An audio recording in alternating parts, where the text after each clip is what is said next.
favorite TV, advancing kingdom lifestyle.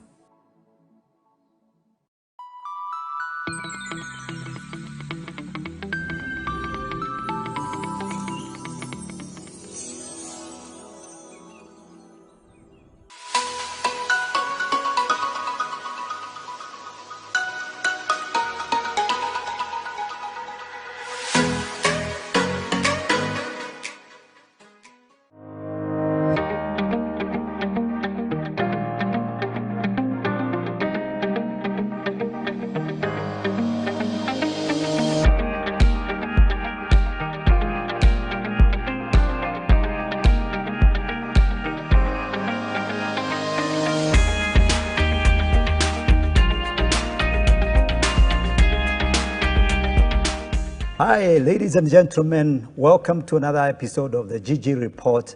I'm glad you're tuned in. I do hope that you enjoy this program and you're learning a lot from us. Now, the ongoing global epidemic, the COVID-19, has created serious challenges in health systems and healthcare systems. And we know that has impacted economies and all sorts of social systems, and we are yet to recover. But today we want to address ourselves to this subject. We want to deal with some of the implications of the COVID-19 pandemic, starting from last year, and how it has affected governance and health systems, within our country. As you know, there has been a lot of information flying around. We want to try and see if we can break these things down for us today. Now, as you know, the GG Report is a platform where we discuss big, bold ideas and have honest conversations. So today we're going to have a very honest conversation, and I believe you will learn. And we're going to dwell in matters health, social dynamics. And so this is very, very exciting. Now, I have a guest with me today, Dr. Wahome Ngari. Karibu sana. Asante sana. It's my pleasure to be here. And Dr. Wahome is a member of the Kenya Christian Professionals Forum. He's actually the chair of the Health Committee, and he plays in that arena and many other arenas. We'll be asking him to give us his background and talk briefly about himself. And then we're going to go into the various agendas that we have today to discuss. So welcome to the show, Dr. Wahome. Thank you very much. Welcome. Asante. Yeah, so let's begin with you telling us about your career in medicine and what actually inspired you to go into medicine. Okay, it's a long story, so we'll keep it short so that we have enough time to discuss the other pertinent issues. Yes. But I had a brother. Unfortunately, he passed away last year. His name is Moses. Okay. He was going to the US, and he had this dog that was called Tommy. Okay. It's a dog he loved a lot. Yes. And when he left, yes, he actually asked me to take over, yes, and look after Tommy. Yes. So it was a big responsibility given by my older brother, and I did look after Tommy. Okay. But then he developed a cancer-like growth on the belly. Okay. And we would take him to the vets, and they'd give us medication, and I was applying that on a regular basis, but it wasn't getting better. Okay. And eventually the vet said he had to be put down. Okay. Now, for a small child, that's a very devastating story. Okay. And we'd watched all these Western movies, and the issue was if your horse broke a leg, it wouldn't survive, so the cowboy would shoot it. And the vet was talking about poisoning the dog. Okay. Giving it poison, and I thought that's horrific. Okay, so it's already bad enough. The dog is going to be killed. You can't stand your dog being poisoned. Since we were in the prisons training college, the college that trains the prison warders. Yes. Because my father was working with the prisons. Yes. They got us a marksman, their best shot. Yeah. And he was brought, and the dog was on somewhere on the road. Yeah. And he went about a meter from the dog. Yeah. But when he shot, instead of the head, he hit the leg. Okay. So Tommy ran all the way from the road and came to the pouch of the house. All right. And we are locked in the house. Yes. But I could see him. From And where outside? he from the window. Yeah. And where he lay, a little pool developed around him, and he was bleeding. And I kept telling them, if we stopped that bleeding, Tommy wouldn't die. Yeah. Okay, so it was already bad enough to reconcile that he had to die. Yeah. But watch him die like that was very painful. That So must have been. basically that was where it started, and I decided I'm going to be a vet. Okay. And there is no animal that will suffer like that ever again. Yes. And I kept that from 10 years of age all the way until I reached high school. Okay. And when we were filling our forms to apply for university education, Yes. as we were talking with one of my friends, he asked, by the way, what course are you filling for? Yeah. So I said, I'm going to go for veterinary medicine. Yes. Then he asked, but if you want to do medicine, why don't you then take care of people instead of animals? Yeah. So I looked at him and I thought, okay, that doesn't sound bad. So I changed my first option to medicine. Yes. The second one to veterinary medicine. Okay. And I was called to medical school. All right. Oh. So basically that's how I ended up in medicine. Yeah, that was very profound, actually. I mean, I guess that inspired you, in your pursuit, in your choice of whatever you were to Just say, to like, alleviate suffering. Yeah, Yes. yeah, alleviate suffering. So that's a very serious sense of mission. So you're actually a man on mission. Yes, and that's very good. Excellent. So, of course, you've been in the news, and you've been playing in the field in reproductive health. That's actually your core. And so, I would like to ask you where we'll dive straight into the various issues, because we've got a lot to cover. Where you stand on the issues of abortion, reproductive health, and all that, sexual health, and they have even added the idea of rights into it. Given your 30 years of practice, that as you told me before, you've seen a lot. So I would like you to comment on that and give us a little bit more light on that. Okay, so really, from a medical perspective, the issue of reproduction is a male-female issue. So really, it's just what we would call mating in animals. Yes. So it is between a man and a woman. Yes. And its main output is a child. Yes. And we know we need children to sustain our population and our communities. Yes. So it is basically family-centered. Yes. So if you think about a child not as a product to sell in the market, okay, but as a person who needs care and who needs mentoring to prepare them for their future life. Yeah. And you understand that men and women are very different. Yes. You understand then that a child will learn some things from the mother. Yes. It cannot learn from the father. Correct. And there are some things it will learn from the father, it can't learn from the mother. Yes. So really, if you are to be serious as a community and you're looking at reproductive health, then it needs to be family-centered. Okay. It needs to be all around. Yes. And not just a factor of a pregnancy. Yes. Or looking after a pregnant woman. So it is on that background that I practice. Yes. So when a mother is expecting a child, then there is a man in her life. And who should be brought on board and be involved in this care. And then the child would need 18 to 25 years of care before they can be independent. And that's very profound, by the way, Daktari, because I think human beings are the ones that require, the longest time of care. I mean, Yes. among mammals, Yes. you know, yeah, sure.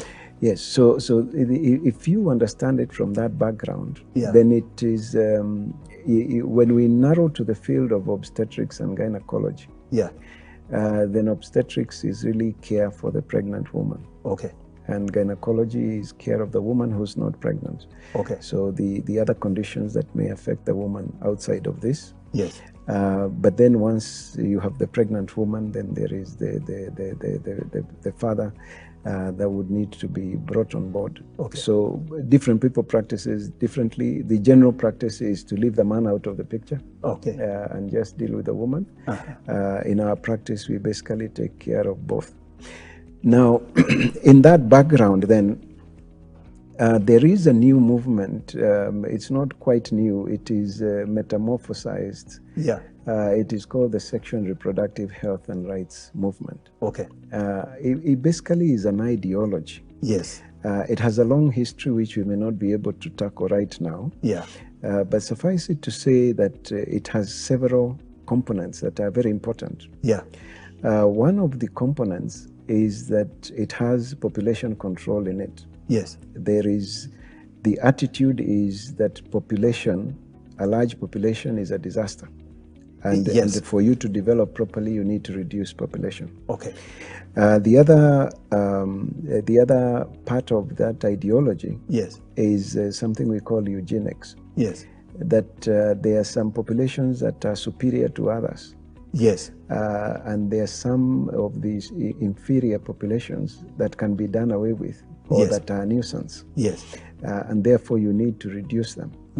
So that has come from eugenics, where the white man was said to have been created superior of all the races, and the black man was the most inferior. Yes. In fact, the black was created to serve the white man.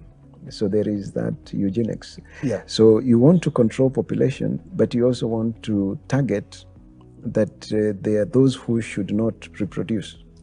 yes. I'm very familiar with that, or rather, I've been Yes. reading quite Yes. quite a bit on Yes. that movement Yes. and So, its implications. Yes. And it's a first of all, generally, it's an ideology. It's an is. ideological Yes. movement Yes. that has grown legs and feet and pervaded society. Yes. And so, what you're saying is that the reproductive health and rights idea, even movement itself, has these roots It has in those some of roots. these things, Yes. which clearly informs how some of these programs are being done. Yes.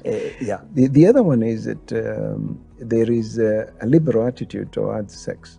Yes. So that sex is for pleasure, is not for procreation. Okay. In fact, procreation is a nuisance. So we want to have sex for pleasure. Yeah. And if somebody gets pregnant, then it's a very bad side effect Yes. of sex for pleasure. So you must know what to do with that. So you bring in contraceptives to prevent it. Yes. And if they get pregnant, then they must be offered abortion Yes. as a service. Yeah. And because then sex is for pleasure, Yeah. then it's not limited to men and women. It can be men and men, it can be women and women, it can be children, it can be animals, it can be gadgets, it is anything goes, so Yeah, long yeah. as you experience pleasure. Yeah. When you take all these components together, Yeah. that movement that came with the sexual revolution, Yeah. together with the population control, together with all these Yeah. other things, Yeah. then now it morphed into what is now called the sexual and reproductive health and rights. Yes. It's an ideology. Yes. And it is completely contrary to our African traditions. It is completely contrary to most of the major religious beliefs. And that history is important because then what they advocate for Yeah. is since sex is for pleasure, then everybody should be taught how to enjoy it, starting from as little as 4 years of age, going upwards. And since when you expose people to that kind of liberal sex, then they are going to get pregnant. then it's very important you give contraceptives to everyone, including the children. Okay. And then after that, it is very important that if they get pregnant, you offer them what is now called safe abortion services. Okay. And you liberalize. It's very important that it is not called prostitution, it is called sex work, and it is legalized. Yeah. And same-sex unions should also be legalized so that people can do what they want. So that's basically what the ideology is. And it's clearly, I would use the word diabolical, and so contrary to biblical faith, and the very foundation of Christianity, Yes. on which, as a matter of fact, the Western world is actually based. I mean, the Western world is a Judeo-Christian, is based on the Judeo-Christian worldview, and it is, and that's what we are in Kenya. We have adopted the Western, ideology and philosophy of life, and therefore, it is really sad that this movement is literally attacking that very foundation on which our society is built. Even our very African society is built, and so let's leave that at that. But then now let's come to a very practical issue that has been in the media. There has been a lot of reports of the upsurge of teenage pregnancy since we got into this COVID pandemic, and we have witnessed, of course, sexualization of society, and I think you have alluded to it. What would you say would be the solution to this teenage pregnancy thing and the upsurge? The solution would then be drawn from the problem. Okay. And the problem is that teenagers are indulging in sexual activity. Yes. So the question is, why Yes. are teenagers indulging in sexual activity? Yes. And why are they shocked that they're getting pregnant? Yes. And if you then approach it from that point of view, you find the family structure is broken. Yes. And it is broken by design. One of the things I forgot to mention about the sexual and reproductive health and rights movements, the best way to see its final product, especially in terms of population reduction, is to look at Europe. And look at Europe today, and you find the fertility rate on average in the European Union is 1.5 children. Yes. Now you need at least 2.2, 2.5 children per couple for you to maintain population, not increase it. Yes.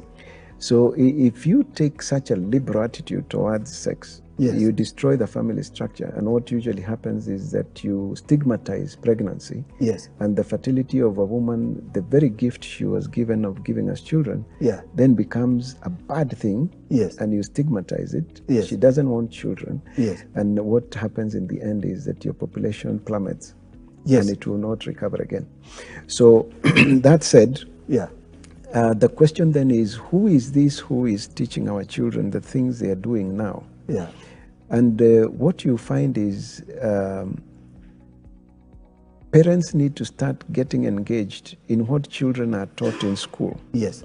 At what point is sexuality and sexual issues introduced? Yes. Because like now with the HIV pandemic, in order to combat HIV, HIV was mainstreamed in education. Yes.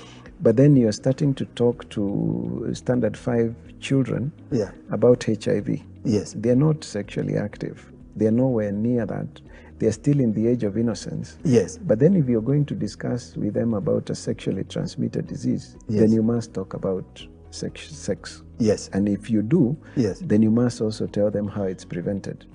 And when you go there, and the ABC that is taught to the adult, abstain, be faithful, or use a condom, is taught to 5-year-olds, then the idea is that you're telling them sex is okay without commitment, and you're telling them there is a way of preventing these diseases. Yes. The thing is, the age of innocence has been ignored. So that is one. The other one, of course, is a lot of media issues. The music that we're exposing our children to, the behavior of adults Yeah. on national TV, Yeah. a child would not be able to tell that people on the screen are acting. Yes. And if so and so says, I love you, and they jump into bed, then obviously love and sex mean the same thing. Yes. So we need to come to that point where we understand that education is an extension of parenting. Yeah. And that parents need to be involved in curricula. In fact, our constitution is very clear. Anything the child is exposed to must have the consent of parents.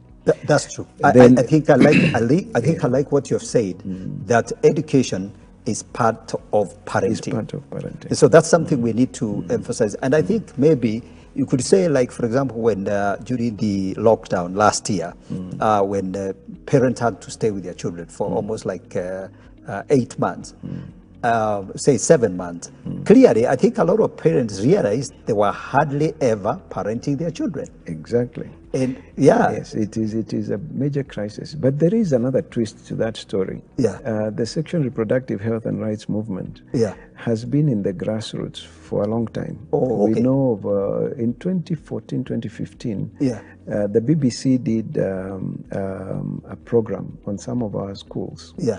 And they called one of our pro-life doctors, Dr. Jean Kagia, to discuss the issue about contraceptives being made available to children. Yes.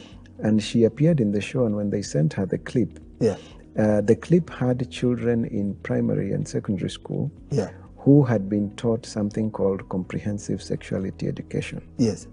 Now, comprehensive sexuality education is the training arm of sexual and reproductive health and rights. Yes. That's how they teach children, they sexualize children using that program. Okay.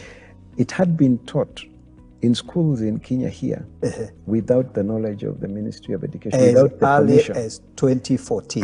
2014. Now, when we went to the website of some of those NGOs, a particular one called the Center for Adolescent Studies or something like that, they had been running the program even earlier, from 2005 or thereabouts. Yeah.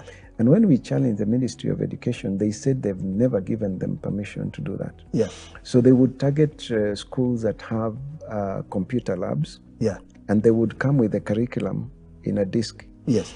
They'd plug it in, they'd teach the children, they'd carry it away. Okay, so there's no evidence. There's no evidence. All right. But this had been done in Nairobi, had been done in Nyanza, had been done in parts of Western. Yeah. So some of the things we are seeing may be fruits of some of these interventions. Yes. And what you do is you create a crisis. Yeah. Then when the fruit comes, then you come and you say, we now have a solution. Children are already having sex. We must do something about it. Yes. Then now we offer comprehensive sexuality education. That's very true. That's very true. So, ladies and gentlemen, I believe you're following this conversation. I know we're being very, very candid on some of these issues.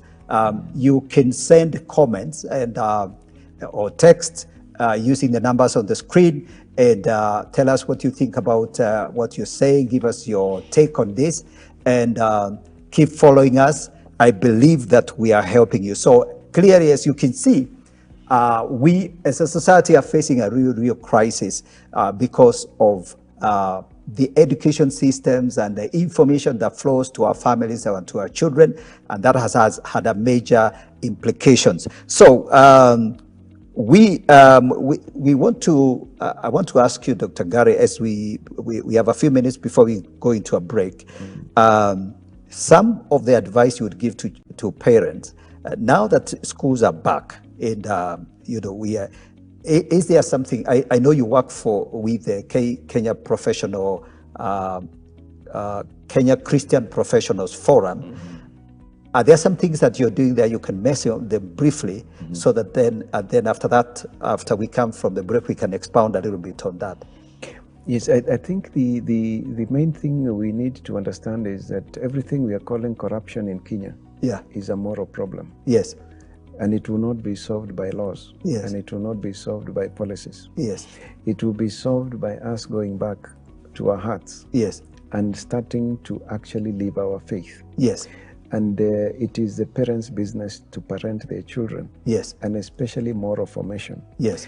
Now, since the children are in school longer than they're with you, and it's necessary for education, then the parents teachers associations must be taken very seriously by parents. Okay. So that we go and we engage and make sure we know what is happening to our children. Yes.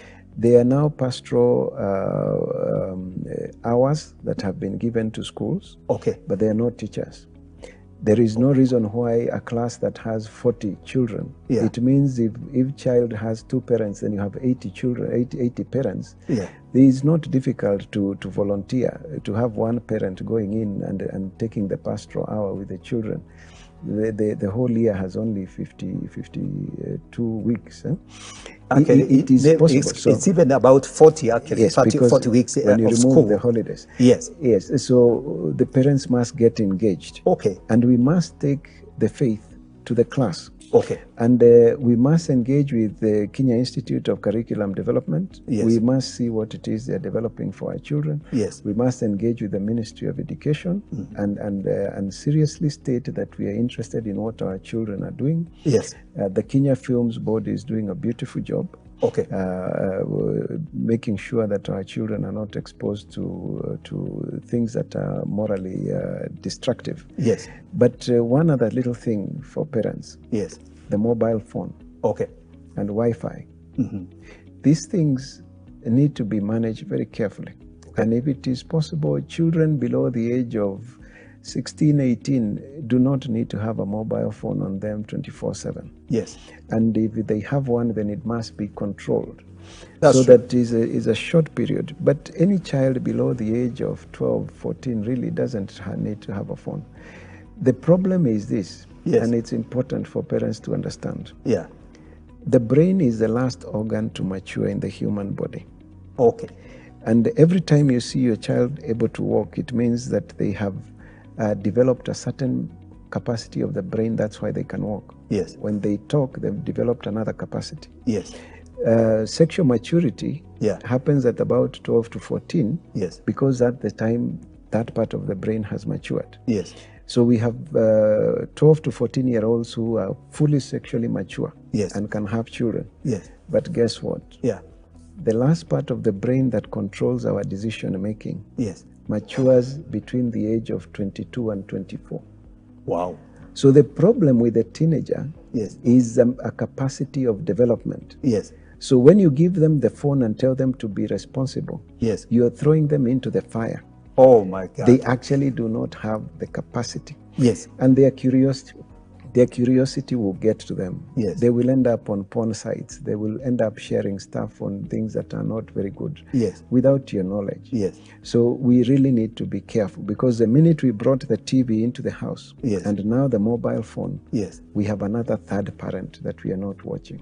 Yeah. So people have allowed this guy called the television to parent their children. Yes. Now, we're going to go into a break, and then when we come back from the break, we are going to look at some of the issues Dr. Gary has raised. So please keep watching, and let's engage on these issues. As you can tell, as a society, we have a lot of work to do. Parents, you have a lot of work to do. You cannot leave parenting of your children to teachers and the television and the other guys that speak to your children all the time. So we go into a break, we'll come back and then continue from there. God bless you, and don't go anywhere. Keep watching. Thanks.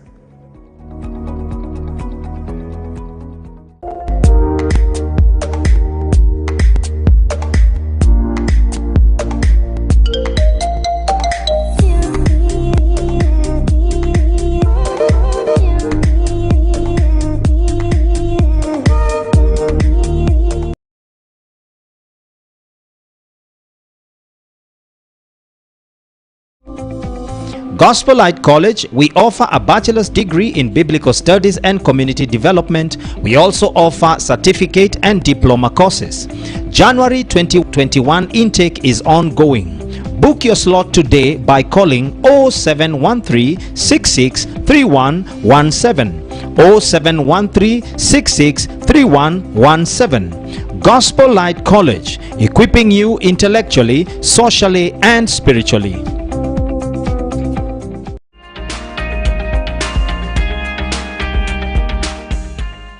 Welcome back to the show. I'm glad you're watching. Before we went on a break, we were talking about some of the social dynamics and crises that have emerged, the teenage pregnancies, our children, being influenced, sexualization of our society, and especially among young people. I know we haven't exhausted those issues, but we are going to now begin to address some other issues. Remember, overall, we want to look at how the COVID-19 pandemic has affected our health systems and the implications of that, and how our society has changed actually since last year in March. And so I'm going to ask Dr.